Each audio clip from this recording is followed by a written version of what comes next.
Cliff, not for the first time in the last few weeks. Hopefully the game tomorrow with no weather to interrupt it, and the lads will be itching to get back at it. Yeah, that's the thing. We're looking forward to it. You know, there's been a lot of presidential issues that have been happening, and it's about time. You know, we just want to get out there and play. Obviously, there's things out of our control, but hopefully, fingers crossed, the game still carries on tomorrow. Was that the thing as well, in that there's lots of talk going on about what may or may not happen, but the fact that it's the weather that stumped us the last couple of games, which is really frustrating. That's the thing. You think, yeah, we're ready now, we're going to play, boys, and then it snows and it's one of the things out of control again. But all we got to do is just prepare for the next one, and that's tomorrow. So I'm looking forward to it. And how does that kind of work in practice? The gaffer said the lads have been training really well on the training ground the last couple of weeks. Just keeping that ticking over, I suppose. Yeah, we've been working very hard in training. Obviously, with the things that we can control, things on the training pitch, getting ready for whoever we're going to play next. And obviously, we've got the game tomorrow. We did our last preparations today, so we're looking forward to travelling up and getting 3 points. And the spirits still seem very high as well, and that's probably maybe 6 weeks since the lads last played a game. Yeah, it's very important, you know, to kind of keep the spirits high, because you don't know how people deal with it. People deal with it differently. It might affect others more than others, but we're a tight group, you know, tight group of lads with the management as well. And it's been fun in training, so it's been a good week. How have you managed it individually? Because, I mean, for any footballer, any individual indeed, it's been a strange couple of months, hasn't it? Yeah, it's not easy, you know, it's difficult. Just little things like keeping your match fitness, in which we've been working very hard in training.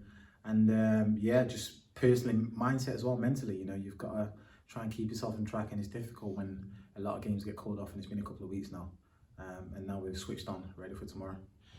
You talked about the spirit within the group, which obviously we know is high. Is that kind of where the characters within the group shines through as well? You kind of identify the leaders, and there's a lot of them, aren't there? Yeah, there's a lot of leaders, a lot of experience in the change room. Monty's one of them. He's a funny character. So whenever you're around him, you'll have a smile on your face. Even people like Amari Morgan, Keith Lowe. I'm just name dropping here, but there's you can go from 1 to 10 or 1 to however. We've got 24 in the squad. Everyone's always got that kind of spirit in their own way, and it pushes off onto other people.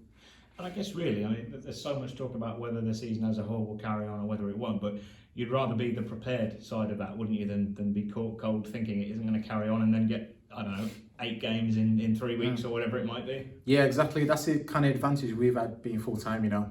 We've just kind of gone day by day and just prepared for whatever comes our way, instead of being caught off guard on your back foot and not really prepared for what's going to happen. So, like I said, ideally we just want the season to carry on and play as many games as we can, but at the moment it's touch and go, isn't it? You mentioned this to Hemo as well. You were here last season, and since you signed at the club, it's kind of been constant change, hasn't it? Whether it's kind of the number of managers we got through last season before settling down with the gaffer, then through to the sheer absurdness of this season so far. It's a lot to kind of manage, I suppose. Yeah, it is. I think for the more experienced lads, we've kind of been around football for a long time, so you deal with these things a lot better, whether it's management changing, the personnel, or even changes within yourself. You kind of deal with it a lot better, and it's kind of the things where you just got to crack on really and just move on. Guiseley tomorrow, then, you know, more than most, it's a difficult place to go and get a result. Yeah, and I think we can't really look at the league table, you know, when you come up against a team like Guiseley. I've been there myself.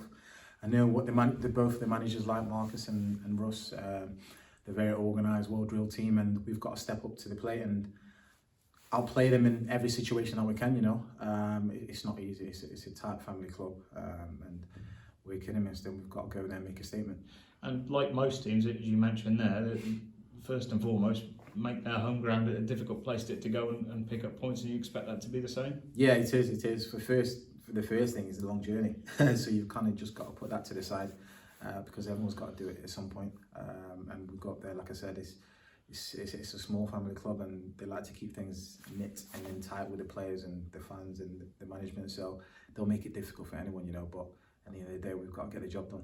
And almost like any other team, really, you look down at it on paper, there's some really good experience and some good quality in that squad. Yeah, there is. We've obviously done our preparation on them, so we know their strengths and weaknesses, and we'll try to exploit that to the best of our ability.